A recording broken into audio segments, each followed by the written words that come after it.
Hey, everybody. Welcome back to the e-commerce documentation podcast.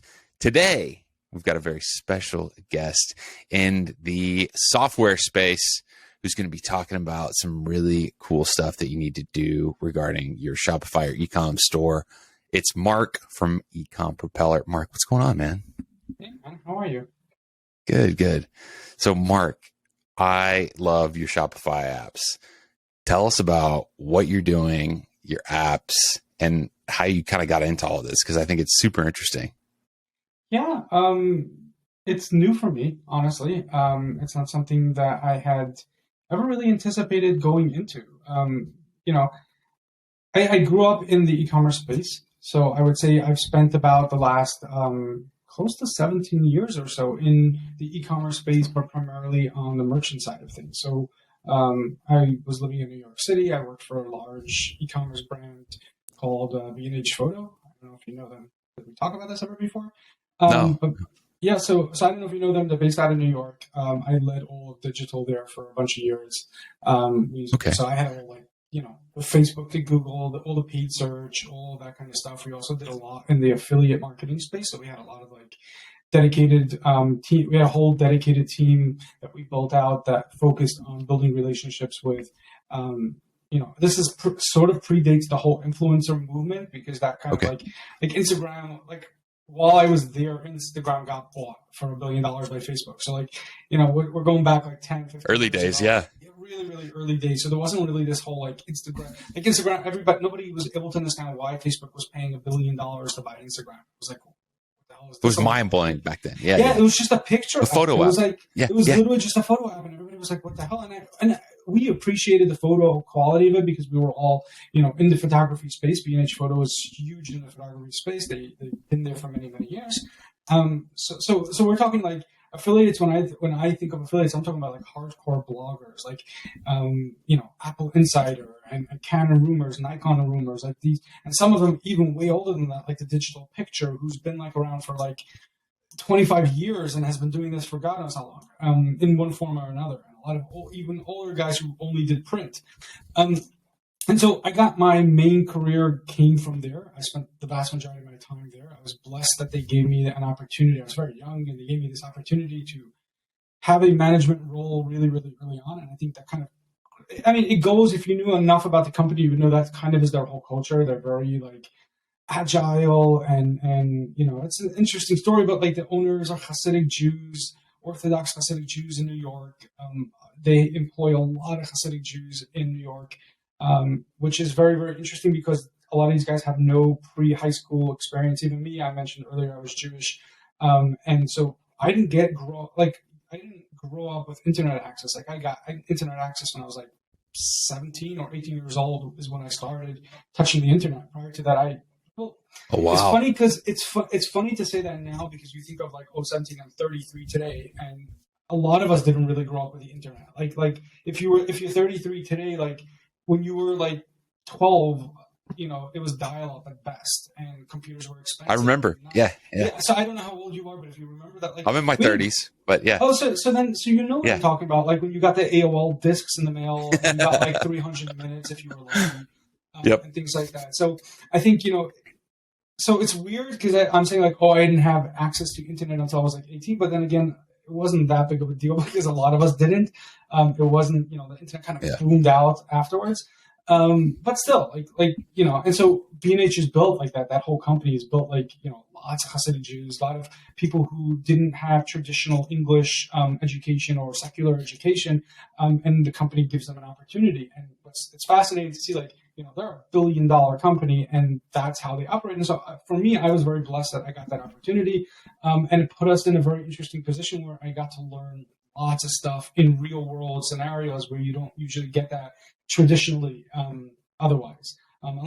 It's funny now because now I've been in this e-commerce space for so long, and I meet all these young kids who are 16 and 17, and they're doing drop shipping, and they figured out how to game TikTok's algorithm to sell products that they bought. So you start to see that movement a lot now, but think back 10, 15 years ago, that's not how life worked.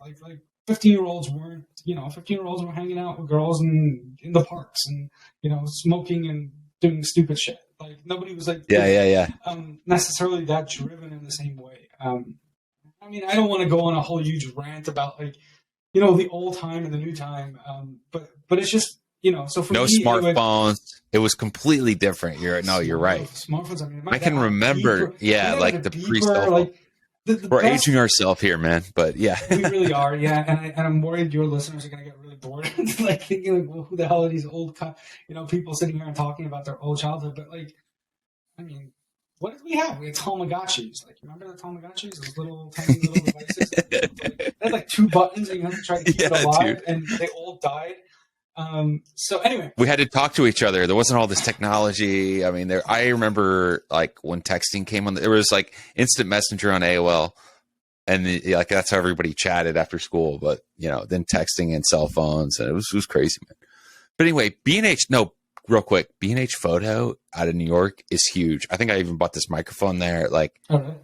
I think they do a great job. So I bought a bunch of stuff from them. I don't know if you told me where you were based out of, but like if you ever are in New York City, I'm in Dallas. I've seen the B&H. It looks. I want to go. I haven't been.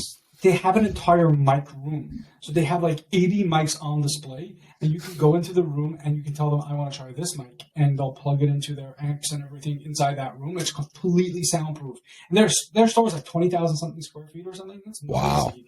Wow. And this room is perfectly silent, and it has like foam all over the place and stuff. And like they plug in a mic and any mic you want, and they have everything from Rhodes to like high end to low end. They have mics that are $30, and they have mics that are like $800. And I mean, mics don't go up that expensive, but it's like up to like $900, like some of the most expensive brands. Right. I remember the only ones I remember offhand were Blue, because I remember them having these really cool, old fashioned looking styling and design. But yeah, they have a whole mic room. They had speaker rooms. They have. I mean, it's a fantastic. It's you know, people call it like the Willy Wonka of electronics, yeah, and consumer electronics. No, I've seen like their drone demos with the nets and everything. You can fly I mean, it's like what Fry's was trying to be before bankruptcy. Like they really got it right on the retail aspect of that. Right. Okay, so you were at I almost said Fry's, but B&H. You learned a lot about digital, e-com, what's happening, the inner workings of everything.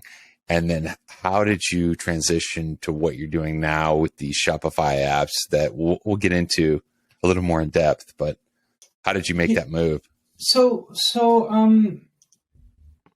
mean, look, I was a kid. I think when I joined B&H, I was like 21, I think, when I joined, and I very quickly became a manager of like 40 people. So it was like I was given an entire team. Yeah, I was given like an entire team under like the head of all of digital, and I had like 4 divisions and stuff. And it was like, it was really crazy, like to get that opportunity so early on.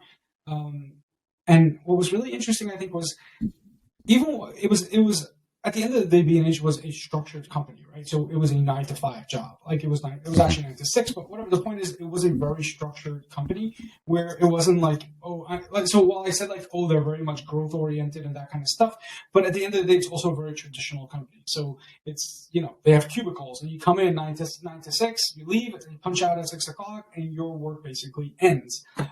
And unfortunately, I don't have that personality. We're talking right now, and it's 10:45 p.m. here in Israel. I typically work till about 3 a.m. You know, I don't know if I mentioned this earlier when we were first arranging this, but like for me, this is normal, and I've always sort of been that like night owl, the guy who likes to do all these extra stuff on the side. And so even while my entire career during B&H, I was constantly taking on like consulting gigs, side projects, working for any and across the entire spectrum. So I had a period of time where I was working for almost a year for these 3 iOS apps, who were like a group of iOS apps who were doing all kinds of really cool stuff in the mobile space. And so I was learning how to drive traffic for mobile devices, for mobile installs, and lots of things like that. And so I always had these little side gigs. A lot of times I was doing media buying for specific e-commerce brands, small e-commerce brands. There was even a period of time where I owned my own development firm, where I basically had a whole team in India, where we outsourced to India, and I would do these web projects. Some of them were large, some of them small. And yeah, I mean, that was kind of always my space. I wasn't in the e-commerce space because while traditionally B&H is a retailer, But also it's, they moved e-commerce very, very early on. And so e-commerce makes up the vast majority of their business today, regardless. Despite the fact that they have this huge store, they have this huge B2B business. I mean, they sell to, HBO and CNN and Fox and all the large, producers and companies. I mean, they sell everything to everybody. But still, e-commerce is their main driving traffic. So I was very involved in the team that built their first mobile apps when we built it originally. When we redid the site to manage to build for mobile-focused group, I was involved in that team originally. And so there was a lot of that kind of stuff where I was always very structured in the e-commerce space.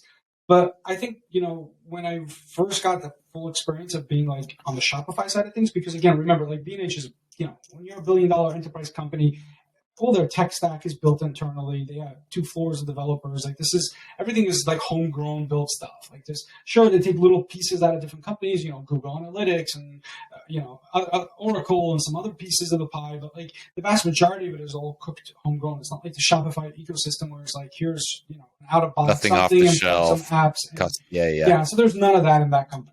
Like even reporting, like it's the kind of thing like where, and so I always felt like I was missing a piece of the pie.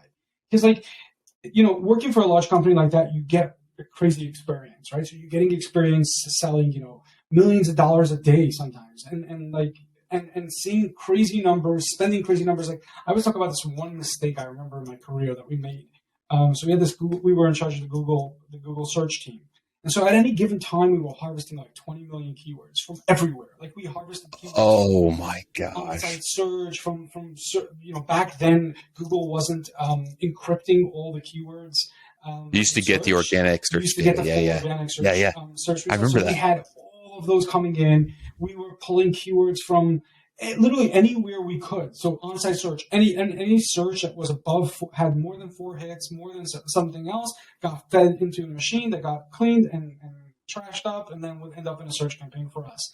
And so there was this one, and so when you're dealing with 20 million keywords, and this is we're talking about 8, 9, 10 years ago. It was a lot before. That's massive. There was all these fancy systems, so we built a lot of these systems in house, and then one of the big processes for us was, okay, now we got to bid on these keywords, and we got to decide how to bid on 20 million keywords at scale, and to keep monitoring it. So we would have this for example, one strategy I remember was like, we start at 1 penny. And then every day it goes up a penny. And then unless the keyword gets a certain amount of impressions and not a certain amount of clicks, or a certain amount of clicks and impressions, keeps raising the bid until eventually it kills it. It was like homegrown 1,000 rules built by this genius guy who was a part of our team. And so somehow we made a mistake. And for the keyword white paper, instead of putting 25 cents, I think it was 50 cents, it was $50. Now, we didn't even notice it happened. We didn't notice how much money was spent. It's too big. It took 3 days for us to notice that we had spent over $40,000 just on that one keyword for that one stupid thing. And why paper? Because B&H sells paper for printers. We sell printers, we sell paper. So in that, and so that's the kind of stuff that happens when you're working at a company like that, where $35,000, $40,000 is a mistake, just flew under the rug. Eventually, we got some of the money back from Google, and we negotiated, but no one got fired for this. Nothing happened. It was like, okay, the company, some of the numbers are slightly, instead of it being, a ROAS of 3.55, it was 3.43. It was just rounding error. Bad, shitty day, and nobody really focused on it. And so, so while that kind of stuff happens on the big scale, right, when you're doing this enterprise grade companies, what you are missing though is a certain level of hands-on experience that you only get when you're in the grunt work yourself, when you're doing something like a Shopify. And a good example of this would be, just think of reporting, right? Think about when you run your own business and you're a small person, the amount of effort and energy you have to learn just to be able to build reports on Excel or any of that kind of stuff. When you're working at an enterprise company like B&H, I didn't have to do any of that. I just sent an email to reports@bnhphoto.com, said, hey, can you please do me a favor? I need a report that said we'll have this. Within a couple of days or within a couple of hours, depending on the complexity, I would have a report sitting in my inbox waiting for me. It's very structured, very siloed. You have your little area. Yeah, and everybody has forget it. I don't think even that's the point I'm talking about. I think really what I'm focused is your skill set. While you learn a lot on a big level, it's still going to be sort of confined. You don't have to wear as many hats, so to speak. I think that's really what I'm trying to get at over here is when you're an entrepreneur starting a Shopify store, or you're working in even a Shopify app, you're a founder, you're a marketer, or you work, even if you're a small startup, any startup, right?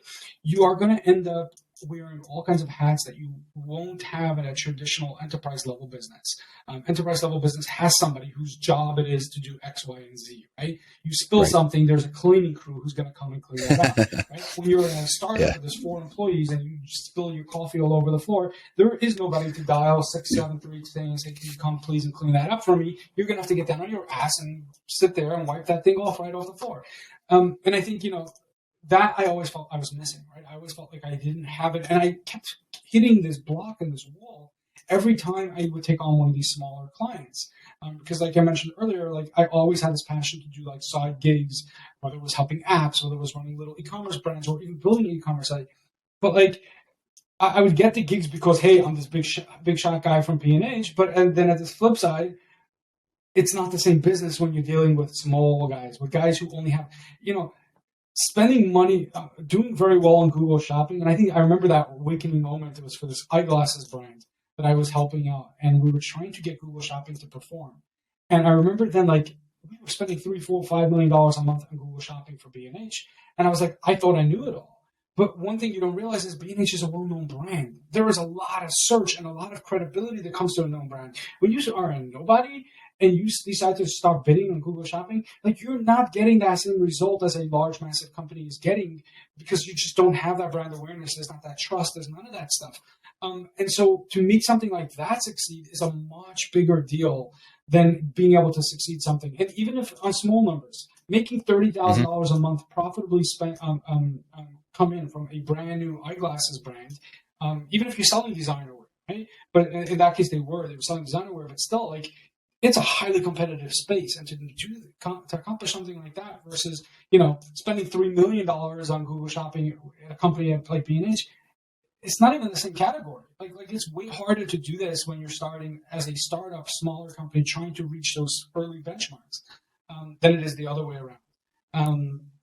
And so, so I spent a lot of time doing that. And then eventually my wife, who always wanted to live here in Israel, we were living in New York at the time. So she more or less dragged me kicking and screaming to Israel. And so I kept my job at B&H for a short little period of time. But then I was like, okay, now we need this new, I need to do a career shift, right? Like we got to do something new. And so I started looking around. I had some friends who were introducing me. I still had this soft, cushy job at B&H working remotely for them. This is remotely before COVID. Like today, it's nothing to say remote, but back then, right. We're talking 6 years ago, it was a big deal to get. It's a big deal, yeah. A lot of companies didn't, especially traditional enterprise style companies like them. They're not equipped for remote employees, which is why it ultimately didn't work out between us. Like at some point, I kind of like out of sight, out of mind. Like I drifted away, and the whole thing just kind of collapsed. And it was fine. It was good. It led to all kinds of really new opportunities. But somewhere along the lines, I ended up at this beauty brand, as a consultant / CMO / something, at this large global beauty brand who, not particularly large, but at the time we were global. We had shops all across Asia and Europe. We had some 4 spas, and my job was, we didn't have it when I joined. When we joined, we had no website and no spas. We had a couple wholesale, franchisees that had stores for us, but that was it. And so I went through this whole process of setting up the first Shopify store for them. And that's where I learned it all on my own. Like I downloaded Turbo. I went online and said, hey, what's the best template out there? Everybody was saying Turbo. I went out and bought Turbo, paid the $300 dollars it was for it. And then started setting up my Turbo store. And started to quickly realize I don't know Liquid, I don't know how to code. Everything I want to do requires an app.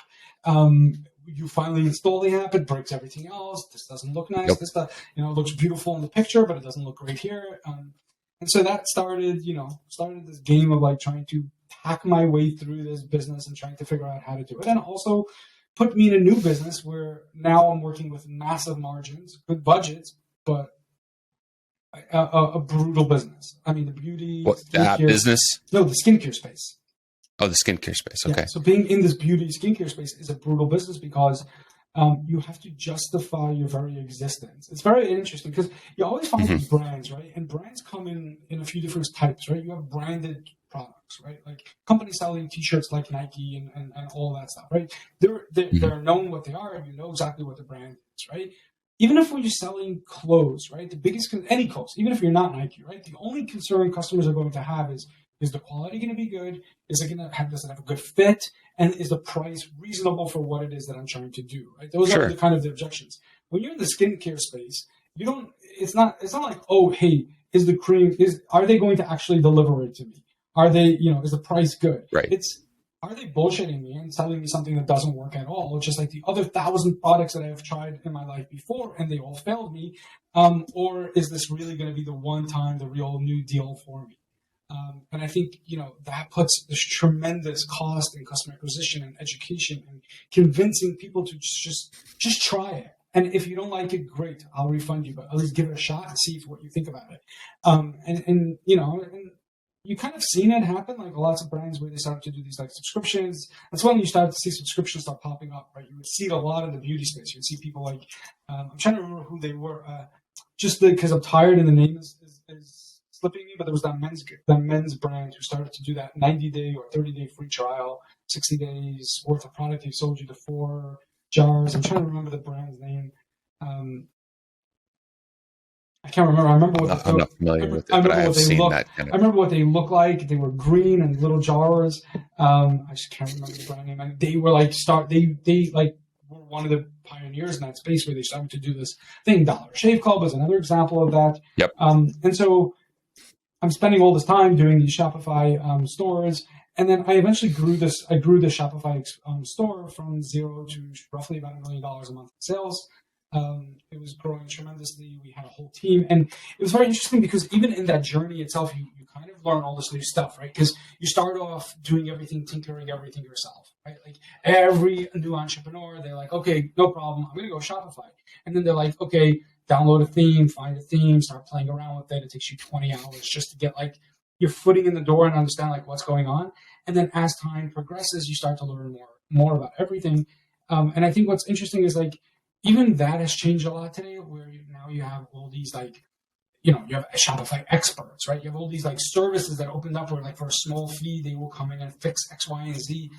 I didn't know of them. Maybe they existed at the time. I certainly didn't know about them. Think like Hey Carson or one of these guys, right? Yeah. Guys who do these, what do you call it? So I didn't know about any of these guys. I just thought like either I'm going to hire developers, which I didn't have a budget at the time for, or I said I'll do it all myself. But I think as we progressed over the years and we started scaling, we started being more profitable, and we started having like these, larger numbers, we started hiring. And it was very interesting because for me, I realized and I honestly believe that till today. I think like the difference between the really, really successful companies and the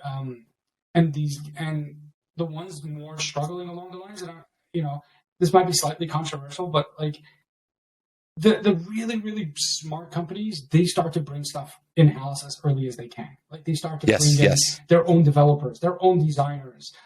They want to test landing pages every 30 minutes, like every 3 days. Like bring a new landing page, get the designer and constantly spinning out a new landing page internally, right? They're not using agencies for this stuff. Like the guys doing the creatives, like they have their own, like think like what was that company was doing the teeth whitening stuff, the teeth whitening solutions, like Snow. Oh, there were so many. Try Snow, or whatever, right? Those guys were doing the teeth ones. There's another one out of Australia. I forgot their name. A lot of these direct-to-consumer brands who were like really killing it, they really realized really early on that they need to bring everything in-house. They got to do their own video footage. They got to do their own creatives. They got to do their own development. You can't rely on agencies for everything to do everything for you.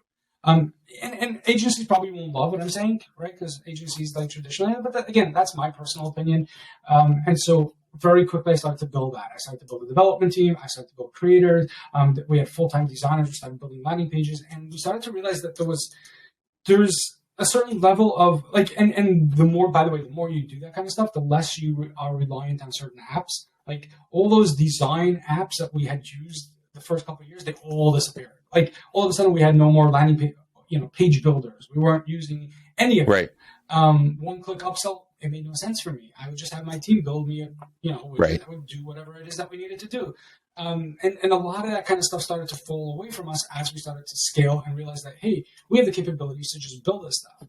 And so over that 6-year period, we picked up on a lot of little hacks and little stuff that we did for ourselves that made us, incremental lifts in money or profit. And to my mind, and I think this is what we're going to see. I think if I had to predict, I'd say this is going to be a bit of a trend this year.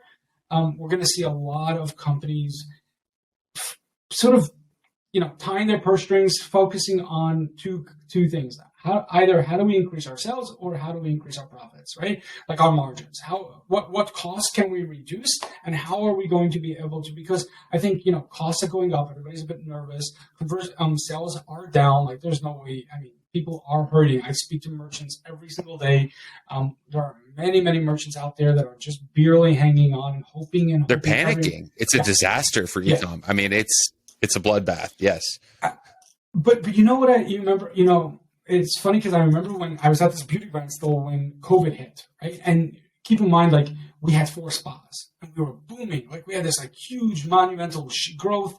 We had a bunch of retail shops. Like retail spas that people would come into. Actual physical retail spas. We had one in London, Mexico, New York City, and the Philippines, in Manila, Philippines, right? And those were operated by us. My team was responsible for buying all the media to fill these spas up every single month. And they were so you're doing local marketing, and you're also doing the website. The local marketing also. So I had an entire team dedicated to just focusing on lead generation, filling up our CRM with new contact leads to get them to come into the spa. And we had to fill 20 to 30 women or men, depending on which spa. Some of them had men's treatments too, per day, right? And so it's high volume. You're dealing with high volume. Yeah.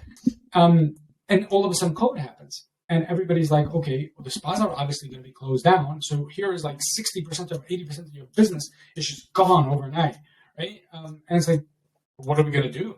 And so, and I remember then talking to like my advisor, who was a super bright guy. He had done tons of exits and was a super smart guy. And he's like, look, Mark, there's only one thing that's going to happen here. There are going to be 2 types of people. There are going to be people who are going to make no money and are going to collapse and go under. And then there are going to be people who are going to make shit tons of money.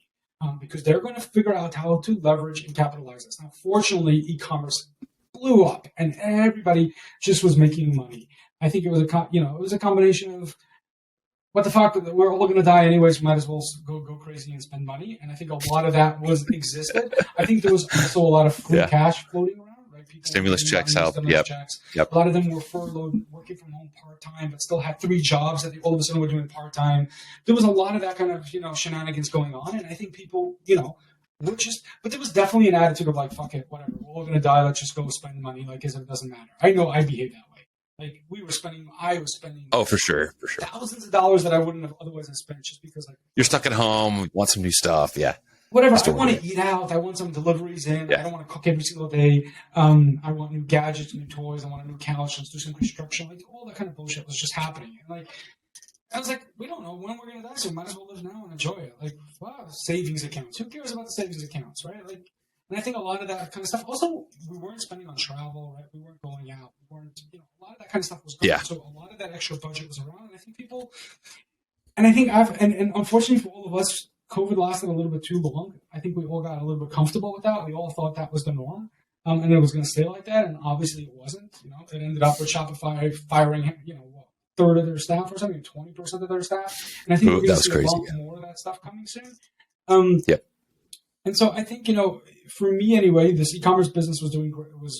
Did very well during COVID. We found a lot of little hacks and a lot of stuff that made a difference. And I think we started to realize that this probably won't last forever. And I personally got tired and burnt out because that 2 years of COVID was just exhausting. It was constantly hustling, constantly finding ways around. Like, okay, we have a problem with shipping. Fine, let's ship it to New York. London's going to have lockdown. Is it going to affect our warehouse? If it's not going to affect our warehouse, fine. Are we sure it's not going to affect our warehouse? Maybe we should get some shit out to Miami immediately so we don't wait until we get stuck. Is it considered essential? Are we good? Is it what zone? Yeah, so there was a lot of that kind of stuff and a lot of just overall stress. And I think once things started to pick up and stuff started to decline, then for a lot of fun, Apple went in through that mix of iOS 15, 14.5, whatever it was, into the mix too, which completely shattered the Facebook experience for merchants and just the overall stress of all of that. And I slowly started to realize, I'm burning out. I'm not enjoying this e-commerce game as much as I used to. I want to try my hand at a little something else. And I said, you know what, so I have my partner who was one of my lead developers, and I knew him very, very well, and we had a good relationship. And I was like, you know what if we take some time, we start to explore the opportunity of building some of the hacks that we built for ourselves and worked very well for us. Let's take those out and start to build them as Shopify apps. And at the time we had like 3 ideas, and we were like, okay, let's start with these 3. One of them was like the easiest, simplest, what we thought anyways was the simplest one. That later became Navidium. We had another really cool idea, which I've never even shared very much about because it never got finished. But we had this idea of how to generate user-generated content, leveraging the way we would shoot our footage. So I always had, I can get into it, but I don't want to like ramble about that too much. But I think what was particularly interesting was like, I want to talk more about that. I like that idea because it's horribly done. Just I know. Whole other side rant. Like if there was a way to tag, and some people are doing this not well, but tag UGC and have it pull into product detail pages for those specific products, maybe even product images throughout the site with tags where you could buy, similar to a meta shop experience. But anyway, I've seen it done a few different ways. It's not great. So I think I was even looking at it from a different perspective. I was like, forget the UGC. I don't need the actual, I don't care if they post it on Instagram and Facebook. I don't need to pull it in. I just want the raw footage. I want customers who get my product to get on video and share the experience with the product. Just tell me, what do you like about it? What don't you like about it? And I want them to say it in a very natural, calming, normal way that they would respond to. So non-scripted, non-rehearsed. Correct. Right. Yeah. The easiest way to do that would be if I had a video call with them and I said, hey, Molly, how are you doing? How do you like this new cream that you just got? And she would naturally respond to me, oh, I love it. It's fantastic, right? If I asked her to tell me, hey, Molly, just leave me, could you create a video and just tell me what you like about the product? She would get all flustered. She wouldn't know what to say because okay, she has to give a speech now. But when you have a conversation, I told you this when we started. I'm not a podcaster guy. I listen to a lot of podcasts, but this is my first time actually being on a podcast. And so it's an exclusive with Marc. I've actually never been on a podcast. No, it's crazy because I would say about 50% of my career was built at B&H. And B&H hated this kind of stuff. They refused to allow employees to get up. That is hilarious. Yeah. That's so counterproductive in my You're selling the equipment to exactly do this. I bought that. Hold on. You didn't hear me fully out. It's not they hated podcasts specific. That's not the issue. They hated They didn't want employees to go and build brands around themselves on B&H's behalf. They don't want employees getting up on stages at conferences and talking about B&H's experiences, B&H's anything. They wanted to be quiet and off the radio. Why? What are they worried about? You're going to build your brand and then you're off doing speeches and not working for B&H? What? No, they just don't. Just curious. What? Number one, they don't want to be in the spotlight. They don't want people knowing the inner workings of the company. They don't want employees talking about the company in any particular way. They probably wouldn't love that I'm having this conversation or talk so much about my experience at B&H. Although I doubt that, a lot of it has modernized a lot. They came a long way, but who knows? It can come from all kinds of stuff. A lot of this comes. There's a lot of this also, in general, comes from, post-Holocaust movements where there's a lot of distrust, right? A lot like the founders, right, are either, children of Holocaust survivors or were shortly after the Holocaust war. I don't remember how old the owners are, but they're definitely children of the Holocaust. And all of these people grew up. Yeah, all of these people grew up, most of the employees, they grew up either grandkids, I'm a grandchild from grandparents who were in the Holocaust. There's a lot of distrust in general that gets passed down generation to generation. It's why, a lot of Jews are scared of dogs, right? It has nothing to do with dogs, but specifically the reason especially the Hasidic Jews who were the most hit in the Holocaust. A lot of this had to do because the Nazis terrorized them with dogs. So the German Shepherds specifically were used to. That's horrible. I am way out of my. I don't know anything. No, it's okay. I've studied it. I can't even comment on that. I think what I'm trying to say is there is a lot of this subconscious generational stuff that gets passed on from decades. If I was walking the street, right, and some person, it couldn't even have been another Jew, but would have walked by with a German Shepherd, my grandmother would have freaked out. My mom probably would have freaked out, and me being 4 years old probably would have freaked out because the two adults near me just freaked out about the same dog, right? You know, and it's interesting because you don't, like, living in Israel, you see a lot of the Middle Eastern Jews who weren't affected as much in the Holocaust. Maybe they were in Iran or Iraq. Oh, really? Okay. Yeah, and they come here, and you see that they don't have a lot of the same. They don't have the same trauma that we have. Like the people who came from Europe specifically, they came from Hungary or Germany or Poland or all that kind of stuff. And I know we just went off on a whole different tangent, but I think the point of it, a lot of that was, the only point of all of this was there was a lot of trauma involved that came through the Holocaust. And I think probably there's a sense of distrust and nervousness about it that relates probably, you know, from the owners down to the company that just became like, let's not be in the limelight. Let's not be the focus of attention. Let's go to the conferences so we can learn and bring that back to us and see what works for us. But let's not be, we don't want to be on stage. We don't want to be the one presented. It's different than saying, oh, we want to be a brand. B&H wants to be a brand. They want people to know it exists. They want people to know there's a beautiful store that can be trusted, but not how much money we made or what success methods we use or how we grow or, you know, any of that kind of stuff. I respect that. Yeah, it's interesting also, like, and it's not a sense of like, oh, competitiveness, because, you know, there's another large consumer electronic brand also owned by Hasidic Jews, also owned in New York, called Adorama. And they're competitors to B&H. They're not as large as B&H, but it's like, it's very, very close. And they're very cutthroat against, like, sort of, they're very, very highly competitive between each other. They're also family. So, like, the owners are, like, related to each other. They're, like, distant cousins or something. No way. Yeah. And they're very, very respectful. Like, they have an internal policy where neither one of them will hire an employee from the other company, away from the other company, unless the other company, like, they'll speak to each other's HR teams and say, are you okay with this person coming to work for you? And if they agree, then they'll do that as well. They won't take employees. They're not poaching each other's employees. Like, that's like an unwritten rule. I don't know if they, like, it was handshaking or it was something, but it was like something that, you know, like, if you're a B&H employee, you're not just going to get a job at Adorama without Adorama calling B&H and getting approval that, hey, it's okay to hire this guy. Even if he quit and he left and he's been gone for a month or two, like, they'll want to get okay from them. And when Hurricane Sandy happened and all of lower Manhattan was powered out, B&H, who had huge, massive generators, actually went and brought those generators down to 23rd or 21st Street, wherever Adorama is, and powered the store for 3 or 4 days until the power came on. So they lent B&H. Oh, that's amazing. I love that story. Adorama, their other competitor, the power to open their store for like 4 days during this Hurricane Sandy thing.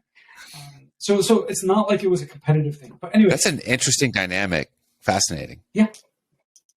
There's lots of that kind of stuff. Like, specifically that company, was like a lot of them, because they're Jewish also, so they close on Shabbat, which is like Saturday. And so think of like what that's. So first of all, their website's closed. Like, you can't check out from sundown to sundown. I've seen that, and the first time I saw it, I went, "What's going on?" Yeah. So it's Shabbat, which is an observant day for Jews, and the owners are Jewish and religious, and they don't want to transact business on it. But think of what that means when you talk about like Black Friday. Right? You have a retail shop in Manhattan. It's 20,000 square feet, and it's always in the winter, which means sundown is way earlier. It's like 4 o'clock p.m. is when sundown is, and they have to get rid of their employees. Have to have time to get back home, get ready for Shabbat. A lot of them are Jewish and religious as well, so they close the shop at 2 o'clock. So it's Black Friday, and the store is shut down. Everybody has to leave the store, and they close the store on Black Friday at 2 p.m. Just think what that means. Like, what other consumer electronics? Think about a Best Buy deciding, okay, we're going to close on Black Friday. Like, that stuff doesn't happen. Millions in lost revenue. Yeah, and then 4 p.m. the website shuts down, and you can't check out until Saturday night. Because we'll be back. Yeah. Friday. It's like Black Friday. Like, just think of what that means. But that's the values that they have, and I think that's kind of a crazy, interesting story about them. But why did I say all this? I'm starting to lose track of my thought and rambling a bit here. No, it's okay. We were talking about the cosmetic company, and then we got carried away here on we were talking about why somehow get back to B&H. We were talking about why I you got to $1 million a month, and then COVID, and then people got lazy. You were talking to the developer that you knew that was working with you, and you guys came up with this idea. Yeah, so we came up with this idea to start to test out these different apps. The UGC app was what I believed was going to be like the killer app. That was our main goal, was to build this UGC app. And then while we were doing it, we were like, okay, look, we had a lot of success having our own shipping protection in-house through our own built one that we built for ourselves after having a bit of an uncomfortable experience with Route. And so we said, hey, you know what? we know it works. It worked really well for us. What if we built this and turned this into a proper app so that other merchants can do the exact same thing? So that's kind of how Navidium was born. And it was supposed to be like a 2-week project. It was supposed to go live. And the goal was for Navidium just to be our guinea pig to see, how do you get an app into the App Store? What's the approval process like? How do you get installs? What tools do you need? Like, it was supposed to be that like preparation for the UGC. In the end, Navidium just blew up. It got very, very big, very, very quickly.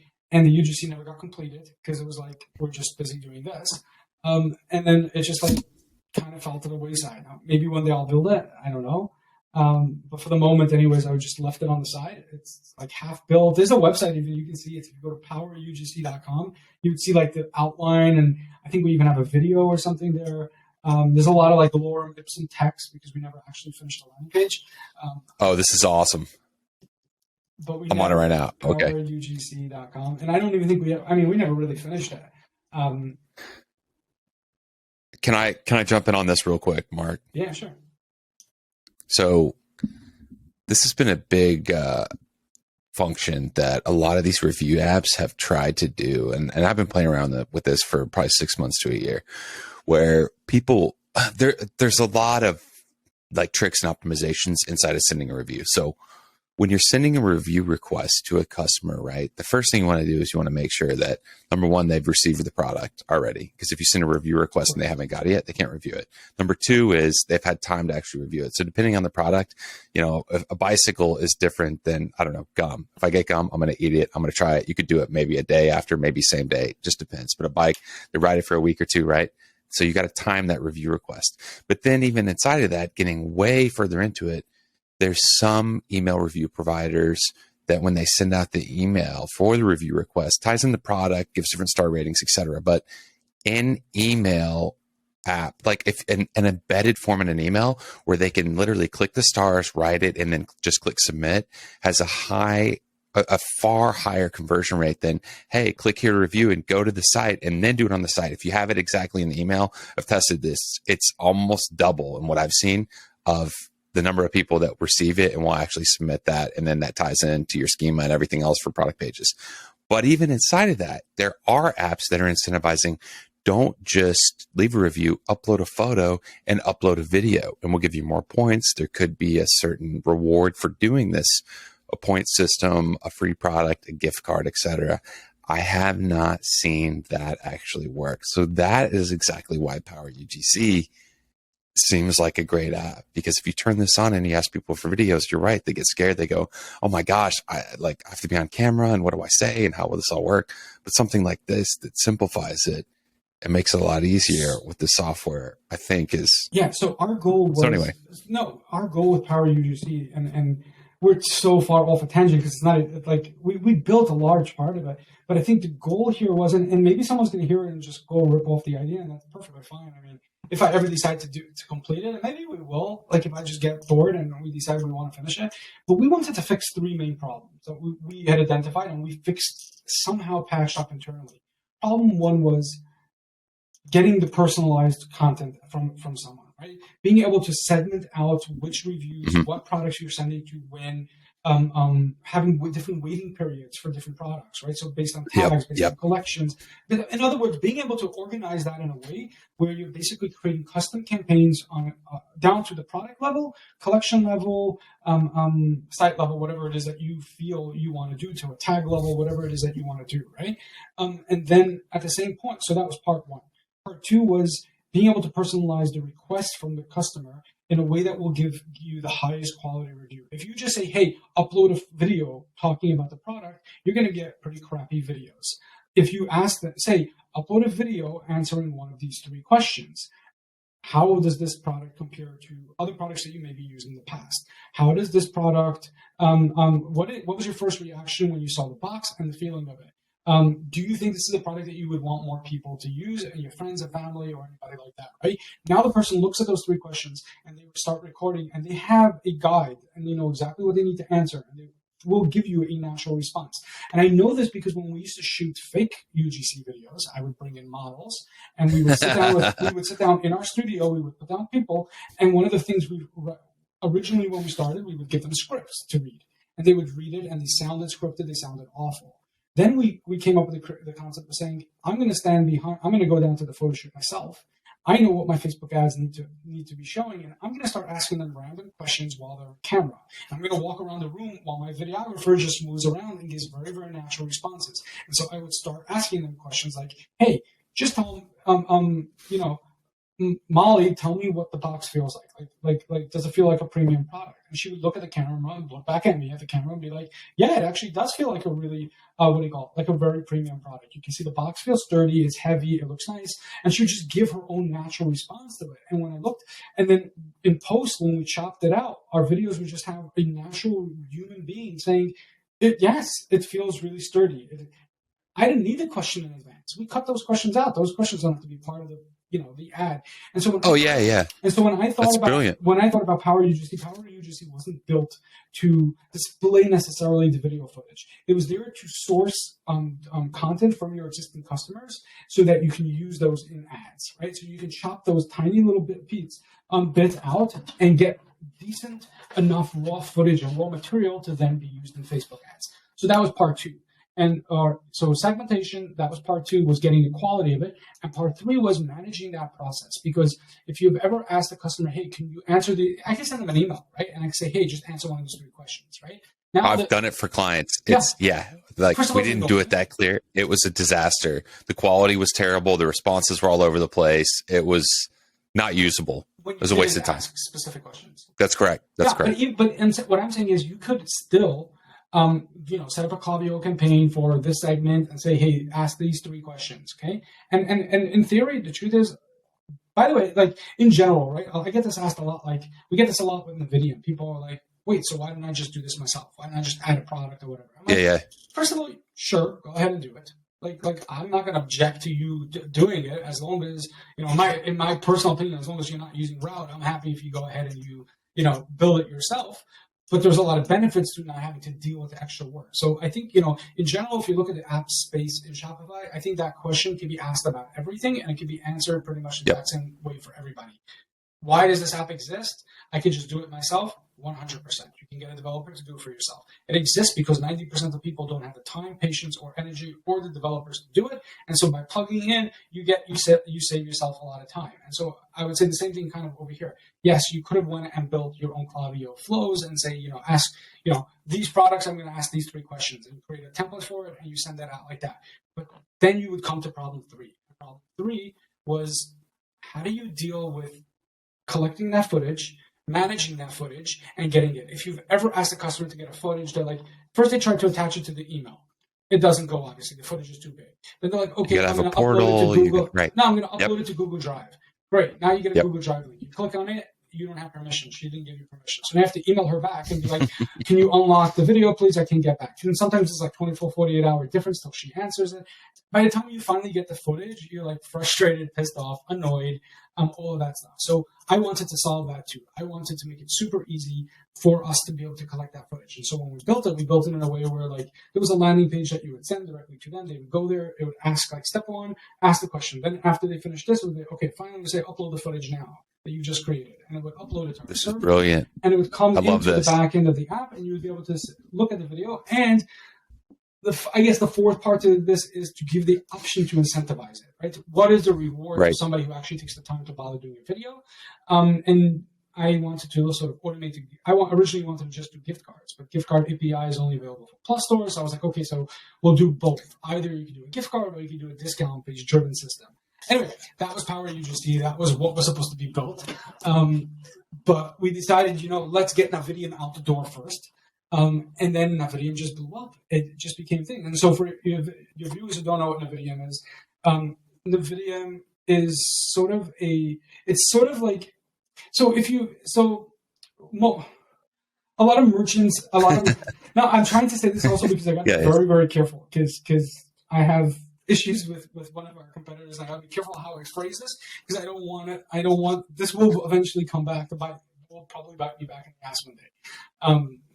But basically, it's an option for merchants to offer their own shipping delivery guarantee to their customers against stolen, damaged, lost, problematic delivery. So any delivery that, as merchants, we all ship products out. Inevitably, we know packages are going to have problems. Merchants traditionally have eaten this loss. Traditionally they didn't. Then along came Amazon, and Amazon started to eat that loss, which created an environment that's right. Think that that's okay and that's reasonable. And all of a sudden it became the merchant's responsibility. It didn't used to be the merchant's responsibility. It was like, look, go call FedEx. We put it on a truck, it's gone. Here's the tracking number. And if FedEx decided to chuck your TV over the wall, go fight it out with FedEx. Why are you bothering me? But Amazon, that was Amazon's game, right? Let's go destroy the world of e-commerce. And they did it because they could. And they could because they have, 80% of their business is Amazon AWS. They don't need, to make money in e-commerce. They now finally make a little money there, but most of their money till now was basically Amazon AWS. Which one of us e-commerce brands have a AWS on the side that's bringing in all the cash to funnel our e-commerce business and offset the losses? We don't. We have to actually make the product economics work for profitability. What's it called? Amazon doesn't have to do that, right? They can just prime shipping. Let's ship everything, huge boxes, 2 days, no problem. Who cares? You say you didn't get it, no problem. Just reship it again, right? Like that has become the culture, and I think companies started to realize customers would order a product, it would get shipped, and then either the carrier would lose it, or it would get stolen off a porch, or it would come damaged, or leaking, or whatever the issues are. And so customers started to expect merchants to be responsible for it, which led to credit card companies happily filing chargebacks against merchants who didn't take care of it. And so it opened up this conversation about shipping insurance. Like, companies need insurance, want to sell insurance or take out insurance themselves to cover their losses when this stuff happens. And so companies like Route was one of the early pioneers of the Shopify ecosystem for this kind of stuff. And credit to them, it was a brilliant idea, I think. I think, at the time anyways, at time and place, it made sense, at least initially. I think, my personal opinion was, I think at some point, I think that either greed or something, like somehow it didn't, the economics of having a third party be in charge of it somehow doesn't make sense to me. I think the idea and the concept was very, very, very good. I think a little bit of the execution wasn't necessarily the best, in my opinion. And again, all of this is just my personal opinion. Route has already sued me, so let's keep this this is my personal opinion of this. I'm making that super clear. I've been saying that 7 times because this will probably end up in front of a deposition one day, and I want to just protect myself. But basically, the what's particularly interesting over here is I think we in the beauty brand, and again, I didn't own the beauty brand. I was a consultant for this beauty brand. We had Route on the store for 3 months. That's kind of how this whole lawsuit came about in the first place. Was they're using the fact that it was on that site for 3 months to tie me personally to not being allowed to build a app like this for years. That's kind of their argument. Wow, that's very confusing to me. But so they have I'm not a lawyer, so they have terms and conditions, and they're claiming that not just the company, but all the active consultants and people who work at the company and their affiliates are all not allowed to create a shipping insurance company or a shipping insurance app or any shipping protection app for 24 months after the app is uninstalled. That's something that they built in. And ironically, I had never personally read the terms and conditions. It was just there, by signing in, you agree to the terms and conditions. So it was it wasn't even pre-checked. It was just a little link under the login button that said, hey, by signing it up, you agree to the terms and conditions. I don't know anybody who reads it. I certainly didn't read it. So from my side, I didn't even know it existed, but apparently that was the case, and that's how they eventually sued me. But rewinding back to what the actual product is, for those who don't know, so, in Route's case, for example, they went out to merchants and said, listen, download our app. The app is 100% free to you as a merchant. When customers get to cart, they will see a little widget that will calculate a percentage of the order value and will charge the customer a certain extra fee to guarantee that Route, being this third-party company, will take care of any package that the customer doesn't end up receiving, that isn't proper, that is damaged, or anything like that. Seems like a brilliant idea. It's pretty smart. And they told the merchants, hey, whatever money you make from every time you're going to sell this, because we have to do this as a virtual product in your store, you're going to send it to me every single week or every month or whatever it is, right? You're going to send me that money every month. And then whenever something goes wrong, you're going to send the customer to me. and I will take care of filing a claim and getting all that sorted out for you. And if we determine that we're going to replace it, then we're going to place a new order in your store for whatever the damage the new item is, right? Right. So it is actually insurance or a claim system. What would you call what this? Route is? So in Route's particular case, I think. So I don't know exactly. Like the real truth is, I don't know exactly how the full setup is. There's what I believe is the story based on my understanding of things. I believe that what they essentially ended up doing was, whether they did that originally, or like from day one, or they eventually realized they needed to do this because they were growing big enough and they decided now they needed to become like compliant and everything, is they created an insurance captive. So they created this, and again, I'm not an insurance expert, so I won't even pretend to say like I know all the inner workings of what a captive is, but essentially it's like Route Inc. is self-insuring all the packages by having a captive responsible and protecting them. So there's like an insurance company who protects the risk that this company has, kind of thing. So it's like company A is an insurance company, and company B is a regular company. Company B is taking over risks from company C via self-insurance, but in order to guarantee legally that everything that they're doing is okay, they're going to go to company A and tell company A, you are a licensed insurance broker, you're going to protect me in case I can't fulfill obligation to C or something like that. Some kind of arrangement like that. Again, it's not, I'm not going to say, don't count me for every word that I say as being like exactly the way it's set up. That's just my understanding of it, roughly. Yeah. But ultimately, basically, yes, Route is an insurance company. They're taking over the responsibility of the merchant on them. The merchant would have otherwise been responsible to get the package to the customer. The customer is paying the fee to Route. And then basically when something goes wrong, Route takes over the merchant's responsibility, making them a third party who is taking over responsibility for, the merchant themselves. What I realized doing this was I didn't really get the point of having a third party involved in it. Because if customers are willing to pay a premium or a small extra fee, right? Because I looked at it like this and I said, Route isn't a nonprofit organization, right? They didn't go into this business because they wanted to change the world. I mean, maybe they did, but I don't believe that what they did was they went into this saying, oh, we're going to change the world and we're going to make it a better place by making less boxes lost in the world, right? And we're going to get funding from like filling up, from like donations and stuff, right? And so they looked at it and they said, there's a profit to be made here. We're going to collect X amount of money every month. We know that, if we collect $1,000, we're only going to have 2 claims this month. We're only going to have to pay $200. That means there'll be $800 left over profit that will go to us. And over time, this compounds. And as you have more merchants, it compounds, which leaves you with a lot of money. So even if you have one merchant where, you're losing money every month, you have enough merchants elsewhere where you're making loads of profit that will help cover your losses. And so when I looked at my own numbers, and when I say mine, I mean the company's, the beauty brand's numbers, I looked at it and said, these numbers this numbers aren't adding up. It doesn't make any sense. You're making X amount of money on us, but here are the claims and you've only approved X amount of claims and the value is just not there. Like, so why do I need you? Why don't I just offer? What are you saying? You're saying the fees that you were paying every month and what your customers were insuring or whatever, the delta didn't make sense to you? Well, I'm saying if you looked at the amount of money, the amount of times I was selling Route on the store, right? The amount of times that this brand was selling, and when I say I again, I mean the brand. If you look at the amount of times the brand store, this brand store was selling Route, right? So let's say they had 1,000 orders, right?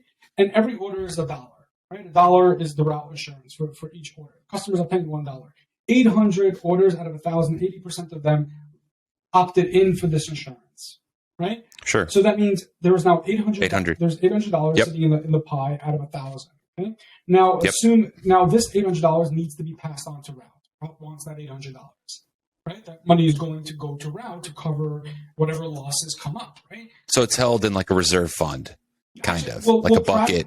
Practically speaking, what's actually happening is that money, it's a virtual item in the store. And it gets paid out to the merchant through whatever, Shopify payment, PayPal, Affirm, Afterpay, however the purchase was made for all the real items, this item is also being included in it. So it ends up showing up on your product sold reports and a lot of that stuff, which is sometimes a bit annoying for merchants. Like I've come across, and that's, by the way, true for us also to some degree. although I will say there is some stuff that we do really well in helping merchants to try to eliminate some of it, all of it is not unfortunately impossible. Right? Like I can't remove it from the Shopify back-end dashboard of like the best product sold today. Like, of course, my products, the Navidium item is always going to be on top of the list. But what I could do is, hide it from showing up on your store, like on the front end store, right? Like people who bought this, they won't see the Navidium. So a lot of that kind of stuff, we put a lot of effort into, for merchants, especially merchants. So was this profitable for you as the brand store of people buying this and you had less claims? Because it was profitable. It was wildly profitable, It was wildly profitable for Route. In 3 months, I looked at the numbers and I said, look, we paid you on average about $7,000 during this period of time, or whatever it was, $4,000. You approved 2 claims. That means you gave me $200 back. So here's $5,000, $4,000, $7,000, whatever the number was, and you approved 2 or 3 claims out of like 30 or whatever it was that got lost or whatever damage. And I'm like, so you're just making free cash on me almost every single month. And I get it. Like they'll argue and be like, yeah, but we're taking the responsibility. I get it. But practically speaking, those claims don't happen because most packages arrive mostly okay. There's, every brand, and it depends on how you're shipping and your risk factors. There's some different risk factors, but the vast majority of brands don't have hundreds and hundreds and hundreds. It's not 40% of all orders are lost, right? It's a fraction, 0.5%, 1% maximum, right? That you're actually losing. So if we had 1,000 orders and you have, 1 to 10 orders that you're getting lost, and it's like, a couple $100, but you still made $800, so you're still making $300-$400 profit. Now scale that up on a large brand scale, and it could be $20,000, $30,000, $40,000, $50,000. And so it got me thinking. Exactly. Yeah, which is what I said then, and I wrote this to Route. I said to them, I don't understand. Like, why do I need you? Why don't I just do this to myself? And their response to me was like, okay, do you want us to take you off the site? Do you want us to delete the app? And I remember them being like, yeah, I'm not going to respond to that. And I just ignored it, and then ended up going and building like a small early version of what Navidium later became. It was completely different code, but it was like this early version of it we built out for the beauty brand, and we started running it. And a couple months into it, and we're making on average $400-$500 a day. Most of this money is pure profit because like the way I saw it, one way or another, I was going to have to deal with these issues, right? Like I look at it and I'm like, if a product doesn't arrive, I have 2 options. I can tell the customer you're shit out of luck. Go call FedEx, go call UPS. I'm not taking care of this for you. Most likely what's going to happen. Can't do that. Well, you could, but 2 things are going to happen. Either you're going to get bad reviews, or they're going to file a chargeback and you're just going to lose a chargeback. So at some point or another, you're going to have to deal with those one way or another. So the way I look at it is like, everybody wins here. I collect the money. I have some extra cash in my bank account now that I can use to make my teams have more flexible options. At the same time, I'm not really changing anything about my business. We're still going to reship any order. We're still doing all of that stuff anyway. And so ultimately, I'm looking at it, I'm like, what do we got to lose? Like, we're getting free cash. We're still going to giving our customers the best experience one way or another. And then whatever's left over at the end of the month is just pure profit. And so that is essentially the bread and butter of what Navidium is based around. Navidium is based around saying, merchants, you guys don't need a middleman. You could be your own route. And they use, by the way, like in the lawsuit, I said, be your own route. And they're like, oh, you meant it like physically be your own route. Like you actually copied our code. I'm like, no, I just meant be your own route. Like you can, instead of having an insurance middleman in the middle, you just be your route. You have your own widget, customize it however you want, charge however much you want. Choose what it's called. You don't even have to call this Navidium shipping protection. You can edit the name of it inside our app. And we have merchants who've done some really creative stuff. The way they call it, and manage your own claims. Don't have a third middleman in the middle. Let your customer service team have the full power and empower them to be able to solve the issue immediately and say, hey, no problem. I see you didn't get your package. We're going to get a new one out to you. Let's give it a couple of days just to make sure it's really lost and it doesn't turn up. And if it's not here by Monday, send me an email and get a new one out to you. And you don't have to worry that you're not going to be able to cover it because, again, if Route can make profit on it, you're going to make profit on it. And regardless, even if you're going to lose some money, you're not losing more than you would have lost without it, right? And as long as customers are willing to pay this extra money, ultimately it's optional. They could disable it, so that basically gives you an opportunity to make a bunch of money. And I'm happy to say we launched last year. It's been our first full year. I think we generated close to $20 million for merchants in shipping protection fees alone. How many merchants are using this app? Can you say? Yeah, I know. That's really at the moment. It's about 13 to 1400 merchants, and it's adding every single day. That's impressive. This app, I have to tell you, I think you saw this. I installed it, tested it on a store, but $8,000 in 1 month. Now it's a pretty decent sized store, but what you're doing with this, I mean, and we've kind of talked about this, these, I hate to say legacy players, but early adopters in the Shopify app ecosystem, as you mentioned earlier, are now having competitors like you and people who are democratizing some of these legacy software companies and making it 10, 20. I mean, your pricing starts, it's free up to 50 orders a month, and it starts at $29.99 a month. I've talked to people, especially on your promo privates. We'll talk about that in a second. For coupon blocking, they wanted $2,000 a month as a starting fee, and they don't guarantee anything. This is insane, especially when you talk about, let's go on a quick side trail here. When you talk about all the issues in e-com, and you're talking about, what are you doing for $2,000 a month, $24,000 a year, and I have to sign at least a 1-year contract. I'm like, unless, and this is for coupon app blocking, but even on something like this. By the way, that is why I ended up building Promo Pirates. I couldn't afford. I love what you're doing. I couldn't. But all the issues. I knew that company. I went to that company. I priced it out. I went on their website. I priced it out. I found out they existed. And I priced it out. And I remember telling my developer, like, is it possible to block Chrome extensions and stuff? And he's like, no, it's not possible. Chrome extensions have full power. There would be no way to do it. And I was like, well, then how are these guys supposedly doing it? They claim to do it. He's like, I don't know. I'm like, I didn't install. We installed it, but we uninstalled it very, very quickly. Like, we didn't keep it, and I didn't get the code ever installed to even, be able to dissect our code. But I was just like, eventually we figured it out. We came up with an idea, and probably they have the same idea, but I came up with one idea of how we would do it, and that ended up being how we ended up accomplishing it.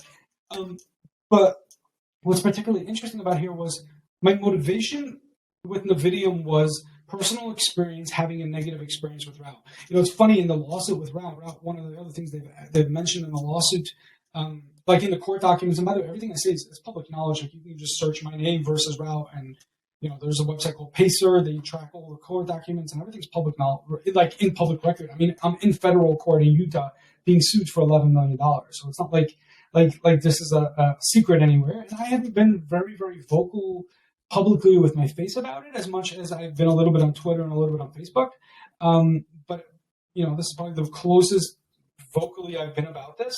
But one of the funny things over there is that, like, Mark was an e-commerce merchant. He had no experience in shipping insurance or the shipping business in general.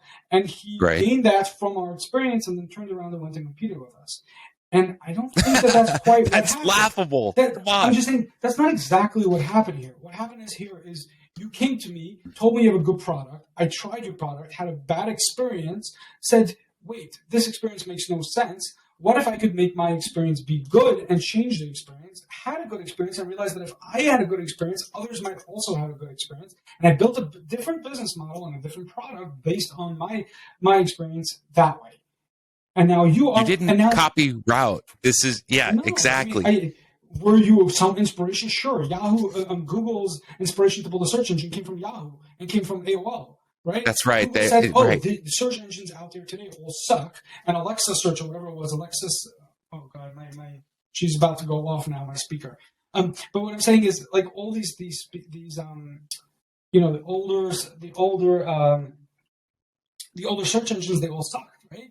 And so then along comes these couple guys, Sergey Brin and what was his name? I said, let's go, Larry Page, and they're like, let's go down in the garage. Let's make a better search engine, right? And that's kind of what happened here. I had a bad experience and said, I'm going to make a better one.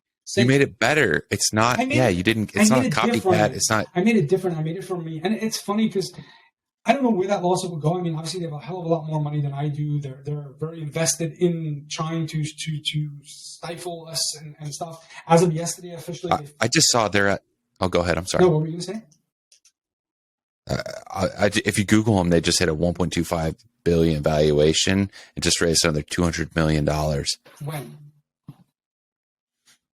this is Forbes That was January. last year. Oh, that's last year. I thought it was this year. I'm sorry. They raised, so it's got to be even bigger now. Well, they raised about $460 million according to Crunchbase. I'm not 100% sure what today.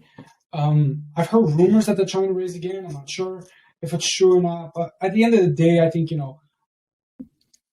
I don't think we're in a good place when Shopify apps start to sue each other. They've sued now a second app similar to mine, someone who actually turned out, ironically, was a merchant who installed my app also. And I saw him in my partner app dashboard. So I knew he had my app from February. And then in August, he launched his own. And he just got sued yesterday or the day on the 10th. He got sued by Wow Now too. So they're just going to sue everybody that tries to do shipping protection or any something version similar. of it that they feel they want to sue, they're just going to go ahead and sue them. Do they have a trademark, or do they have anything on what they did? I mean, a trademark would be if I use their name. You can't. It's a SaaS app. I mean, what? Right. Okay, so I want to finish up here on the shipping protection. So bad. I could do this all day long with you. No, can we keep going? Are you good on time? No, I'm fine. Okay, so Navidium shipping protection, it's free up to 50 orders a month, and then it's $30. It goes up to $100 a month for unlimited, I guess, views or on checkouts, etc., where you can use this app. And so you initially were working on this Power UGC. You saw an opportunity in the shipping space. You went ahead and launched this app. Obviously, it's probably a little easier on the coding side to just get this out, right? It was. It turned out to be very difficult, but the initial version was easier. Once you MVP, right? The MVP was a lot easier. Once we went live and we started to realize all the problems that came along with building this thing. I mean, we're making new versions every 2 to 3 weeks. There was a new version that was released a week ago. And not every merchant gets the latest version depending on the site and the quality of the site, but it's an ever never ending battle. So what, how did you launched this and what happened? Walk me through day 0, day 1. You launched this app and did you start reaching out to people with Shopify stores that you know, and you go, hey, look, you should check this out. This is a new app we launched. How did you get it going to where it is now? I know I was in the Shopify Facebook group, in some Shopify Facebook groups where I was already an active member already for a while. So I had a little bit of a personal reputation in the group. I wouldn't say particularly strong or anything like that, but I think I launched it there. Honestly, I think a lot of our success also came from just people who were so frustrated with their experience with routes, right? So there were enough people that were so frustrated that as soon as they found out there's a viable, quality-based decision made by somebody who they feel they can trust and knows enough about e-commerce, they flock to it. And I think till today, Route calls me a leech on their success or something like that. They tried to pitch us to the judge as if we just leached onto them and we're not a business on our own and we're just leached onto theirs and we're built on their success. And it's ironic because, I don't even think even a third of our merchants came from them. I think even less than a third of their merchants probably came from them. There's more than people who couldn't afford them who wanted to do it, but then 2/3 of our merchants who never had Route ever. They're just completely new to us and never had it. At least to the best of my knowledge, didn't come from Route. They didn't come to Route, and I didn't see their Route's code or Route's widget or products in their store when we installed. So it's not even like that. They're even the big piece of my business. The vast majority of my business has nothing to do with Route.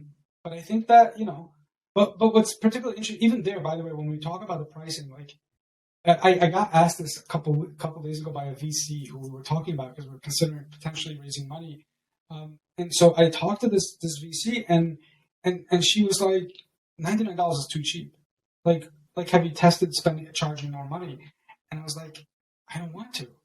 I don't want to. $99 seems fair to me. I think $1,200 a year to have a stable product that is good, but a support team who will respond, and if you have to change themes, they'll get in there and they'll jump in it. It's a good enough amount of money that even if you could, in theory, go and build this yourself, you wouldn't. You could still it would be enough savings for you to be worthwhile to do it yourself. And it's funny because I've had merchants who built it themselves and then came to me anyway because theirs was buggy or theirs had problems or they liked ours better. I've had a couple of them, even big famous names. One example was Doe Lashes. They had their own and then they came to mine because they liked mine had some quirks worked out that they didn't have worked out on their version. And I was very, very happy that they came to me. He was a very nice guy. I think we met on Twitter originally, and I'm very happy to have him. But like that was another example of like somebody who had already built one. There were a couple others like that I remember who had a version that they had built somehow. Maybe it was just a static. Because they were probably looking at route and going, we need to do this, but we don't have a budget for this. Let's build it internally for $5,000 one time or whatever it is, right? Yeah. But I think you get it more so on the app and development side because you've been on the merchant side as a marketer, and you go, dude, like this is a great deal, and this is $100 a month that people will forget about and will never cancel. So your LTV and your churn is going to be through the roof because people will never quit, right? And then your churn is going to be almost nothing. But then the VC's going like, well, you're priced below the market. I love what you're doing. So how did you go from this to, I think actually Promo Pirates I like it better than this because same thing. I've looked at this. I also like Promo Pirates a little bit better. And I have a couple new stuff coming. Talk about the problem. So the problem. Talk about the problem with coupon codes and what happens and how it's. So coupon codes. So what was my problem? Right? Well, how did I get introduced to this? So if you remember earlier, I was talking about, one of the things that we did is we built an in-house development team and we started building landing pages and stuff ourselves, right? And we started eliminating a lot of this stuff. One of the things that I've always had a lot of success with, and again, it doesn't work for every brand. It works much more if you have something unique, like a specific product or specific bundles, right? It's not going to work if you have lots of different variants and different colors. It's not good for fashion, but landing pages could be fantastically powerful if you're selling, vapes, okay? Or if you're selling even some skincare products, right? Lots of that kind of stuff could do very, very well with landing pages. And so we discovered this bundling idea of like, we'll build a custom-built landing page. It's completely headless. So it's basically nothing. It's just HTML and CSS and a little bit of JavaScript. Like just a static page, not hosted on Shopify, not built into Shopify, complete separate domain, promo, we call it buy dot, whatever the brandname.com, or we just make a different subdomain like promo or LP, whatever. We'd build a landing page. Yep. And then we would use these Shopify URLs that you're able to basically create with variant IDs. You're able to basically send them straight directly to checkout and attach discount codes to it. So what we'll do would be, let's say, if you buy bundle A, it's this price, and it's 2 products, right? You get this product and this product. If you buy bundle B, it's this product, product A, B, product A, B, C, A, B, C, D, right? And each one has its own buy now button. You pick whichever buy now button you want, and then it takes you straight to checkout, adds all those items automatically to cart in checkout, and will attach whatever discount code you used. And so my strategy was I set the random pricing for each one. Like I came up with, let's say, this, and we did a lot of price testing. We were like, how much money will somebody spend without feeling uncomfortable with it? And in my mind, at least in that specific industry that we were in, people were willing to spend about $149 to $159 without blinking, without feeling uncomfortable. Meaning without feeling like they needed to do monthly payments or something like that. That was that dollar amount. Right. Anything above that, and you would start to get a little bit more, you would start to see higher, lower conversion rates, right? But one important part of this was, in order to get that 159, we had to show them that there are other higher bundles. And I think psychologically, when people say, and this has been proven many, many times over, whenever you see there's 3 choices, like for example, first class, business class, coach. Okay, lots of people who would, if they just had first class and coach, a lot of people wouldn't upgrade. Much less people would upgrade than the amount of people who upgrade to business, and then the amount of people who would have been on business went to now first, right? And so it's kind of like people look for sort of they don't want to be the cheap guy. They don't want to be the most expensive guy. They want to be somewhere in the middle. So if you give them 3 choices, most people end up gravitating to it. Whoever can't obviously afford it will just go straight to the lower. So that one will always have the highest pie, but you'll have a lot more going to the middle, and also a lot more people going to the high one. And because it works both ways, it gives people, there's the people who want to go to the middle, and there's also a lot of people, and by the way, it's totally unrelated. It's just like, because this was my problem, so this is the kind of conversation. But basically, you end up having a lot of people go to the top level also, because they look at it and they're like, wait, if I do this, I'm a cheapskate. If I go here, I get the full package. I get everything. And I want everything. If I'm going to invest in myself, let me ask you this. On that real quick. So if you only have one option, the question the consumer asks is, do I buy this or not? But if you have three options, it turns into, oh, wait, which one do I buy? Yeah. And what's the lowest? What's the middle? Oh, and then they purchase, and right? What am I going to, and then there's that FOMO feeling of like, if I get the lowest, what am I going to really miss out on? Do I really? Right. And it's only a $20, $30 difference. And also that's why it's so important that when you do price these things, you do it incrementally in a way that makes sense for yourself. Like you can't do a bundle. So you were giving a discount on the lowest, and then the discount went up, and then it went up higher on the highest package, right? Codes. I basically would take all the products in this bundle, right? So let's say it was product A and product B. I would take whatever the retail price is. I would throw it into a calculator. I would say, okay, now minus 159, because that's how much I want to charge for this bundle. That's how much money I want for this bundle. Yep. And it would, let's say I have to discount $37 or $49. I would make a discount code for $49 that works in these two products. And then I would attach it to this link. And then I went to the next bundle. Next bundle would add product C to the equation. Say, okay, the next bundle is going to be $189. So it's $159, $189 is the next bundle. So for $189, I need to add another $20 larger discount. I would create discount B, call it discount B, and then put another $20. So now instead of it being $49 off, it's now $79. So for this one landing page with three bundles, you had three different coupon codes on just this one page that were then going from the subdomain custom landing page to the main site straight to checkout and attaching the code. So it was seen. So they were getting that discount of whatever they selected on the landing page. Okay, and of so course, on the landing, what did you see? Of course, on the landing page, I would also put like retail prices, $159, retail price is $239, right? So it's $100 off. Was the coupon code displayed on the actual web page? It was just buy with the discount. Now, here's your and price this is that the you're price getting. you're gonna pay. And they would click on it, and it would put all the products in. They would see the full retail price, and then it would be like crossed out. And on the bottom, it would say, "Here's the price, how much you're paying," and it would match exactly to whatever dollar amount it was, right? So what started happening was I would start waking up in the morning seeing a bunch of $0 orders. And the reason I would be getting $0 orders is one of these coupon extensions like Capital One Shopping or Honey or Coopert or one of these other guys. They picked up on the bundle 3 coupon code. So discount 3. They picked that up and they started attaching it to discount bundle 1. And so now all of a sudden I'm getting, and because that discount difference was so big, it was making this bundle almost free. And sometimes, in some cases, completely free. And what the problem when you're doing this is like, I had a 3PL. My 3PL was just shipping shit out all the time. As soon as the order came in, it would go sent out. If I went to a meeting, came back 3 hours later, and no one looked at the order numbers, all those $14 orders or $0 orders, they all got shipped out. And I can't get them back. And the customers would...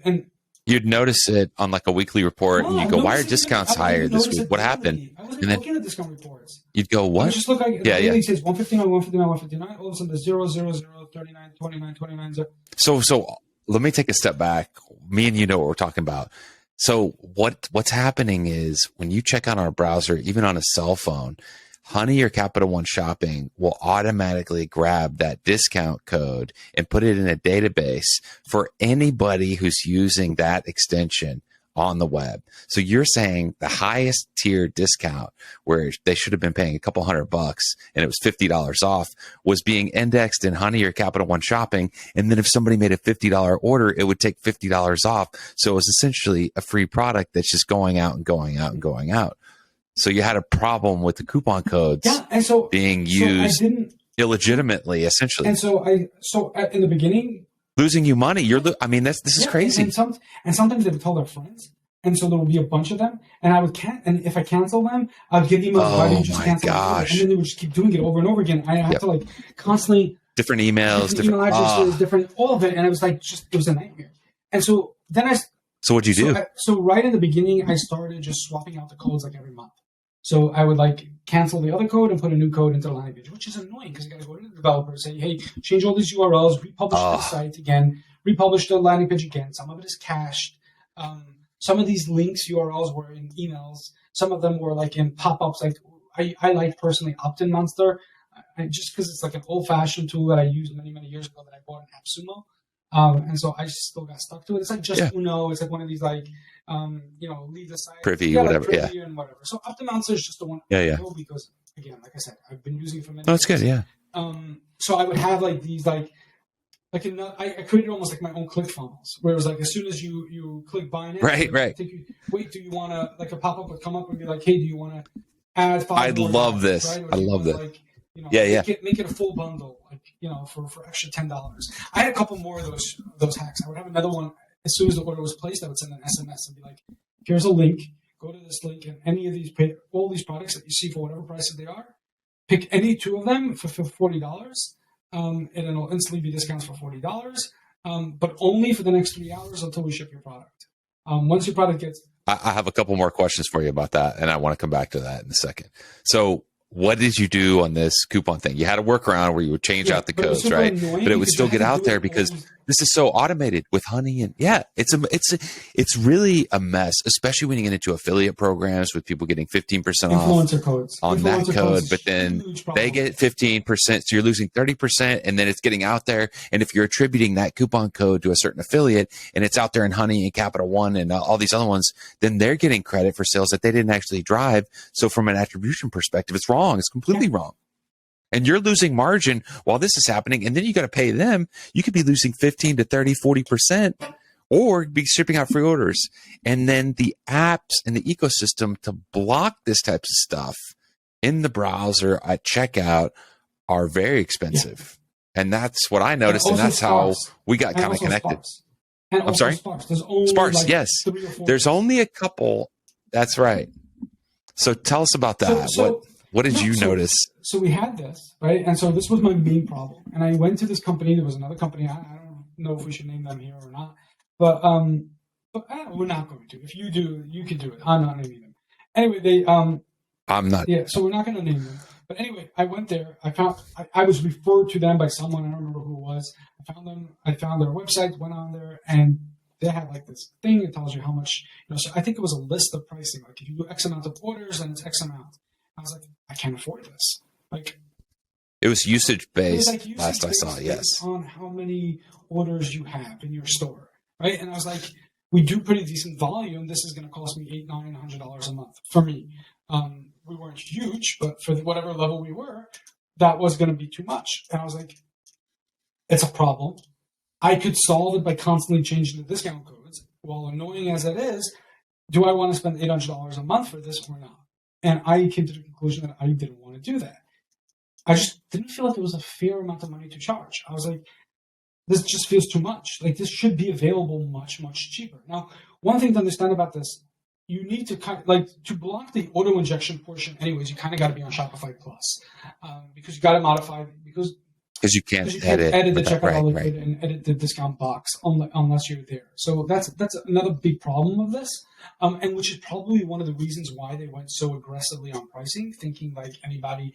And again, I don't know this for sure. I'm very careful to constantly say this because I've been sued and used these words against me.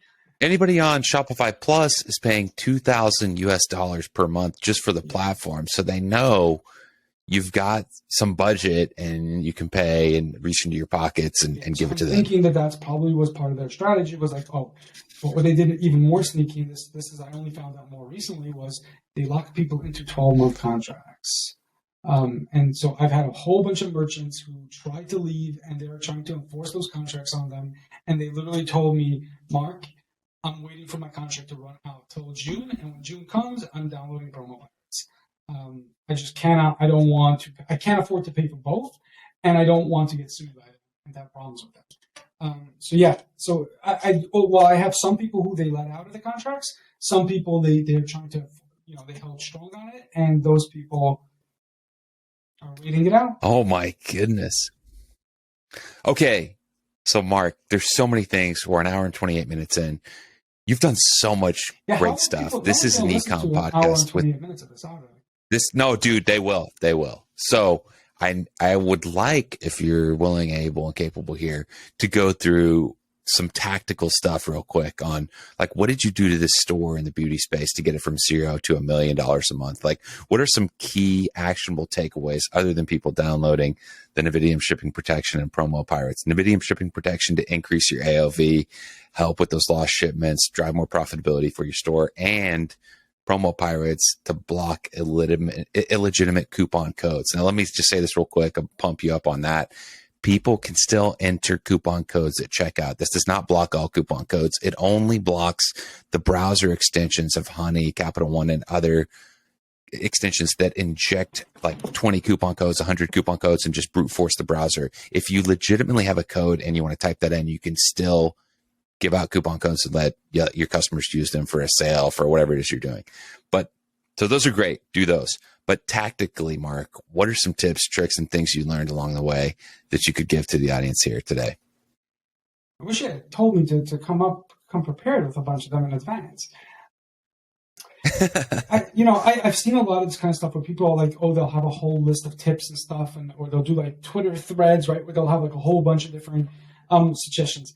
I think every business, some easy ones, right? So here's some easy wins. Yeah.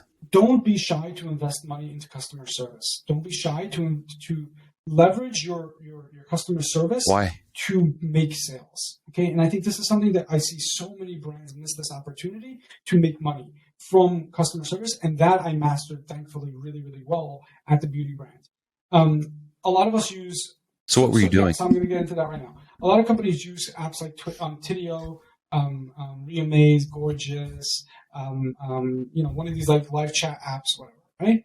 And or whoever, yeah. And so it's very so a lot of these stuff are very passive, and most brands today, their live chat is very, very passive. That means it sits there, it waits for a customer to have a problem. If a customer has a problem, it messages you open it up and say, hey, how can I help you? I'm looking for X, Y, and Z, or where's my order, or I'm trying to deal with X, Y, and Z problem.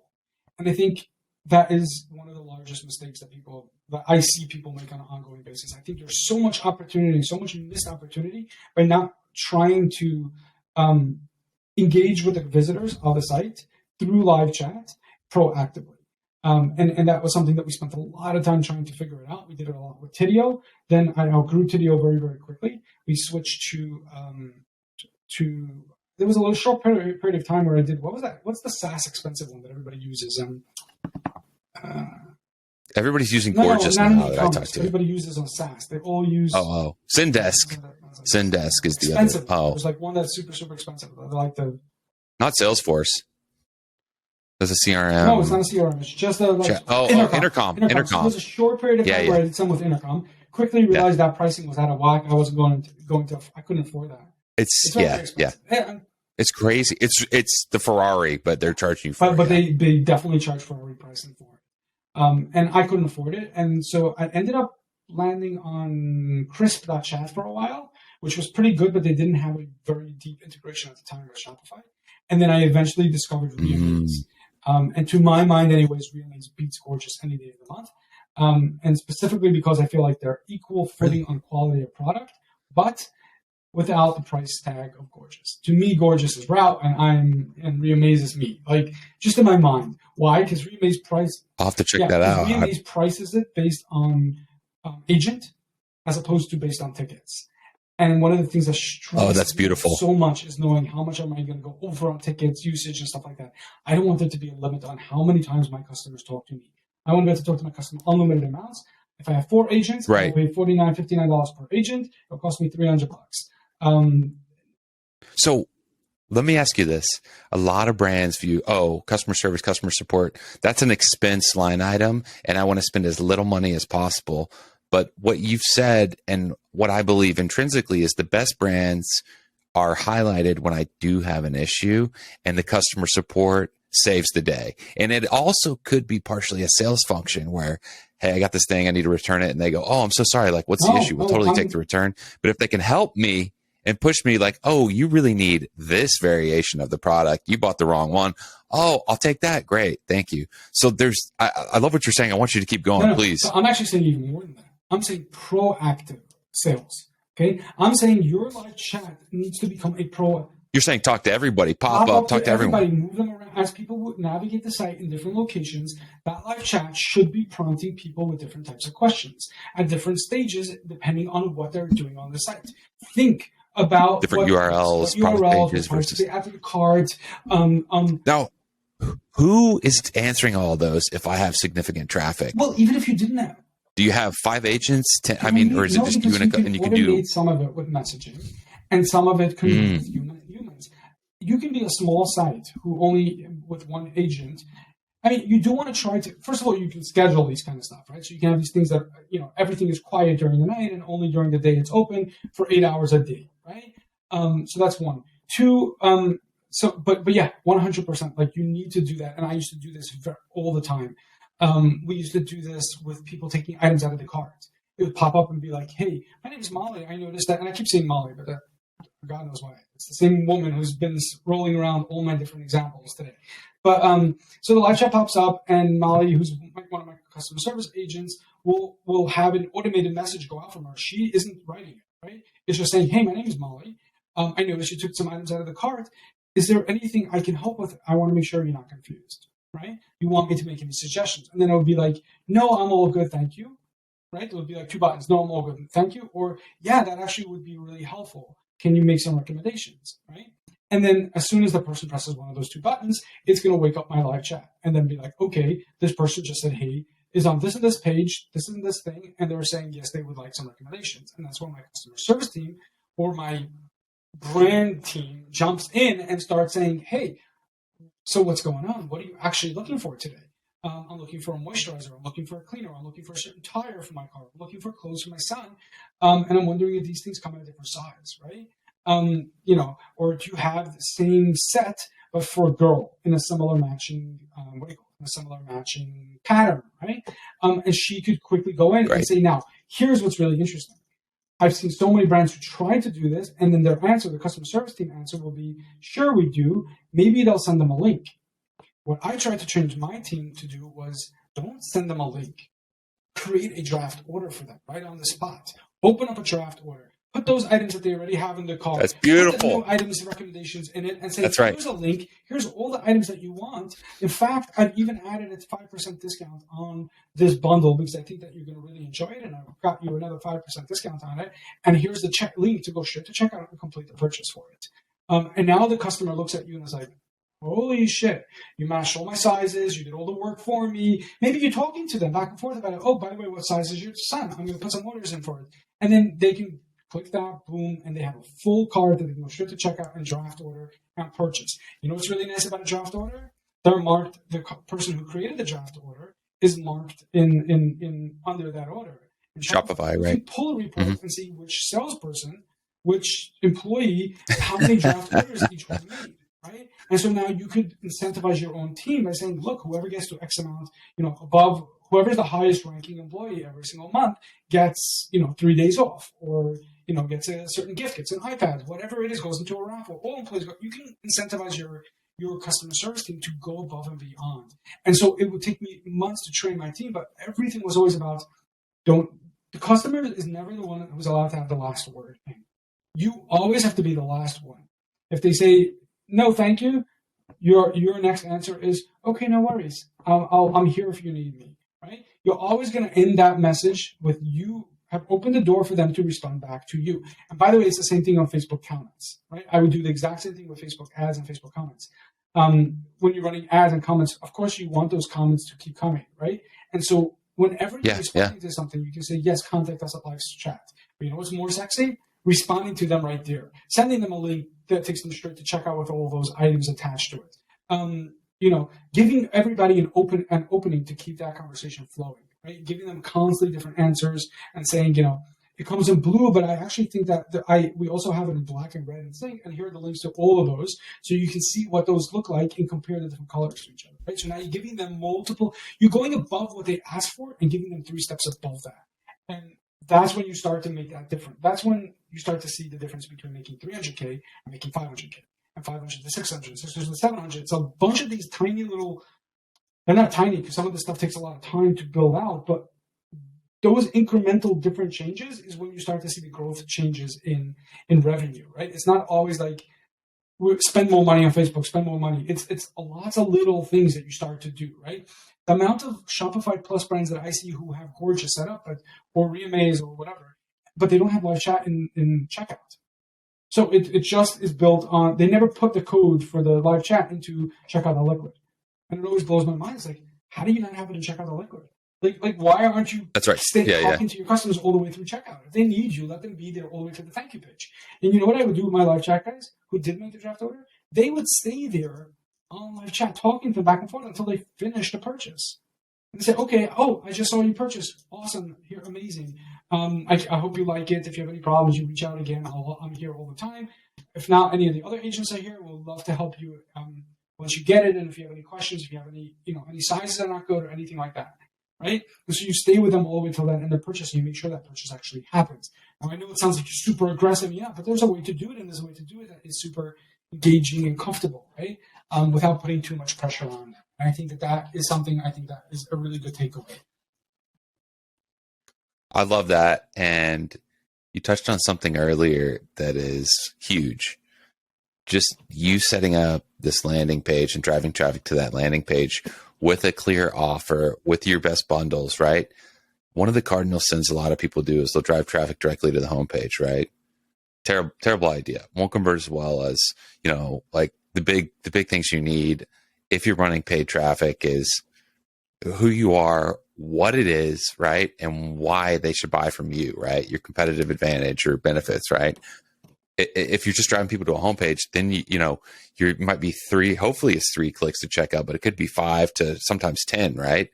And even on just your earlier example about chat of customer questions, if you don't have a feedback loop, if you see a pattern of people asking the same questions over and over and over before purchase, add that information back to the product detail page. And then maybe your conversion rate goes up because people are all wondering the same thing. Oh, what's in this lotion? What are the ingredients, right? How will it work? How do I apply it? How do I, there's something you're missing, right?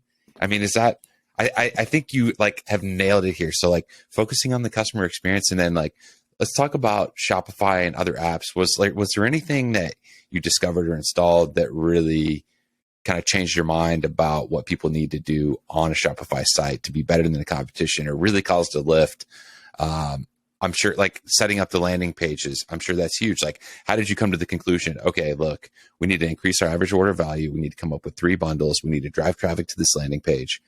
How did you get to that conclusion, and how did you begin to execute that? It was a lot of trial and error, but it also was a lot of cost analysis and just economics, right?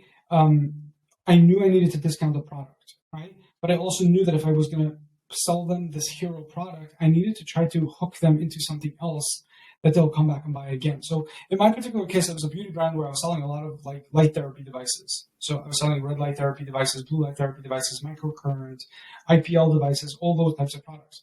And it was very clear to me that people wanted the hook, the magnet, the hook was the device. That's what people were seeing on Facebook. That's what they wanted to buy. What they didn't know and what they weren't going to ever buy alone was the skincare. So I knew I needed to bundle skincare in there, because if they tried the skincare, 2 things would happen. Either they would think that they need the skincare in order to get the results together with the device, right? And that the skincare they had at home wasn't going to be good enough, which isn't necessarily always the case, but at least it sometimes could be presented like that. And sneaky or not, when you're a brand, you're trying to introduce your products. So if you can give even a degree of illusion like that, these 2 are required together without openly saying it, to me, that was part of the game a little bit. But also, I was confident our products were amazing. I was confident that if they actually tried the creams, they would actually fall in love with them. But in order to get them to fall in love with them, I needed them to try it. So I needed to bundle those 2 together and to make those economics work in a way that it would make sense, right? In fact, at one point, I was selling device alone, device and cream, device and cream, device and serum, device, serum, and cream. And I did that for a while, and then I realized I don't want to sell the device ever again alone. I want the device to be together with a cream. So for example, the device would be $249. I would sell it with a cream for $159, right? And if somebody said to me, I just want to buy the device alone, I would tell them, sorry, then you have to pay the full $249 price. If you want $149, you got to buy. That's great. If you want the deal, you got to buy it together with a cream. You got to buy this bundle. And they'll be like, how does that make any sense? I'm like, well, it makes sense because I feel that the product is the skincare is going to be really good. You're going to like it. You're going to keep it. It has to. They complement. Yes. If you just buy one device alone, you take away that opportunity of me being able to sell and get that customer to try my skincare, right? Because I have only finite amounts of stock, right? So if you use this stock up, you took away that opportunity of lifetime value long term. So I'm going to charge you $249, the full price of this device. You want to get a crazy discount on the device, no problem, but then buy this bundle where I at least have an opportunity. They're like, I'm going to throw in the garbage. I'm like, that I can't control. I said, it would be a shame if you give it to someone in a family member or give it to somebody who, someone at church or something. But But at the end of the day, like that person will have an opportunity. And if they really fall in love with that product, they're going to come back and be like, I need more of this cream. Where did you get it last time? Right. And that's kind of what I was hoping to do. And that's what, Were you doing subscribe and save on this, on some of the consumable products, or? No, but I had a whole different strategy for how I did it, how I would get them to buy again. I was very, very good at retention. On average, 35 to 40% of all our customers were retention, like repeat customers. And just curious, your strategies for follow-up, was it mostly email? Was it SMS? Was it retargeting? I tried to get as many customers as I can into a Facebook group. I always felt like that was another valuable asset. So as soon as they placed them, and I would leverage, like, go to the Facebook group to learn how to use the device best, to get tips and tricks from other members, to get all the manuals for the devices, all our devices, like all our videos and manuals and training guides, they're all stored on Facebook. Go into the Facebook group and everything's waiting for you over there.